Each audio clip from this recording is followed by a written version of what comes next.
Queridos, estamos juntos mais uma vez nessa caminhada, nesse tempo diferente, não é? Que a igreja está vivendo. E eu quero reafirmar o que já tenho dito, não desisto das minhas afirmações. O Senhor estava antes disso e vai estar depois disso. O Senhor colocou para nós como liderança a fé, não as emoções, não as situações. Eu sei que não é fácil, eu sei que há um cansaço de alma quando situações como essa avançam. Mas eu queria hoje abençoar seu coração com algo que me provocou esses dias. À medida que nós avançamos, eu fiz uma pergunta para o meu coração, quero dividir com a sua também.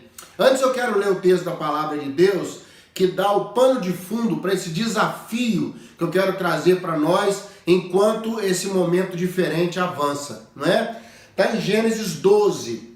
No verso 2, o Senhor fala assim: te abençoarei, se tu uma bênção. Te abençoarei, se tu uma bênção. Interessante que o Senhor fala que nós vamos ser abençoados, mas Ele não quer que essa bênção estacione em nós, mas que ela vá de nós para os outros. Uma troca.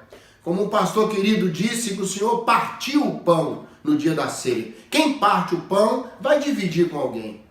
Eu quero abençoar você, quero pedir que nessa pandemia, eu e você não sejamos só abençoados, mas sejamos bênção. Vamos ver o outro, o desafio do outro. O que está acontecendo? Onde outras necessidades acontecem? A temperatura vai subindo, temperatura espiritual, temperatura emocional, o desgaste se apresenta, não é verdade?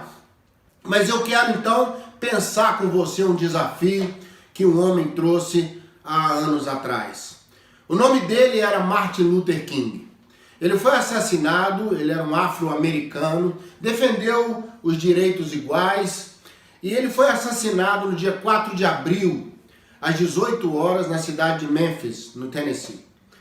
Ele era um pastor que defendia pensamentos de igualdade, e num dos seus discursos, e isso que eu quero compartilhar com você, perguntaram a ele sobre a igreja. Para onde a igreja iria? Como seria a igreja? E ele faz um comentário que me desafiou, eu espero que desafie você. Luther King disse que a igreja primitiva era um termostato, né? E que a igreja atual estava virando um termômetro, e que ela deveria voltar a ser um termostato.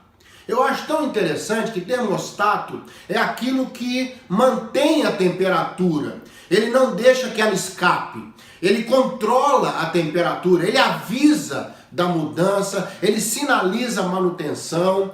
Por outro lado, o termômetro só fala quanto está a temperatura.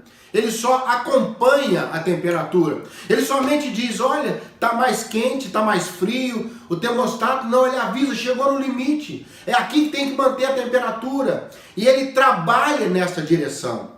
Quero pedir a Deus que nesse momento tão diferente, eu e você sejamos termostato e não somente termômetro. Nós não vamos ficar só assistindo e dizendo está mudando isso, está mudando aquilo, as pessoas estão sofrendo, outros estão cansados. Nós vamos ser termostatos de Deus. Nós vamos ser aqueles que mantêm a temperatura, aqueles que mantêm o coração aquecido, aqueles que mantêm a fé estável. Não somente sendo abençoados. Eu tenho certeza que Deus tem abençoado você, sua casa, vai continuar abençoando de uma maneira ou de outra. Deus tem seus caminhos, mas eu quero desafiar também que sejamos bênção para alguém. A mesma proposta que Deus fala em nos abençoar, Ele fala em sermos bênção. Ou seja, Deus quer que a bênção esteja em movimento na nossa vida. Deus tem sido generoso com você, seja generoso com alguém. Nessa pandemia, quantos estarão precisando de um apoio, de um reforço? Deus tem sido abençoador com você, Deus tem te dado pessoas amigas, Deus tem te dado esperança. Passe isso para as pessoas, seja como bom vento que leva.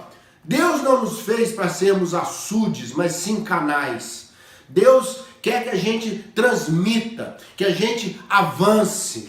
Quando Deus escolheu Eva para aquele homem, Adão, lá no jardim, por que não escolheu um animal? Porque não tinha como Adão, transmitir afetos, transmitir esperanças. Né? Um pregador disse que uma coisa é você ver o pôr do sol com a sua namorada, outra coisa é ver esse mesmo pôr do sol com seu cão de estimação. São experiências diferentes. A permuta de alegria, de afetividade do outro para mim, de mim para o outro, são os canais. Então que nesse tempo diferente, sejamos também diferentes.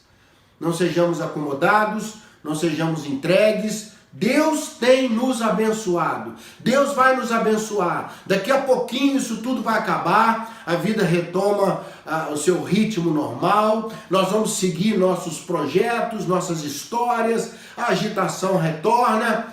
Mas que sejamos aqueles que aproveitam a oportunidade nesse tempo de sermos diferentes também. Não só um tempo diferente, mas nós também sermos diferentes. Diferentes positivamente. Sermos abençoados e sermos bênçãos. Fica aí o desafio para você, fica aí a proposta, fica aí o tempo de você frutificar, de você deixar o que vem das suas raízes saírem nos seus galhos, nos seus ramos, e aquilo não ficar estocado na sua vida, mas fazer parte da sua vida para outras vidas. Deus te abençoe. Vamos em frente. O melhor está chegando e Deus vai continuar nos abençoando. E vai continuar nos dando a oportunidade de ser bênção. Eu sou o pastor Zezinho, aqui de Belo Horizonte. Deus te abençoe.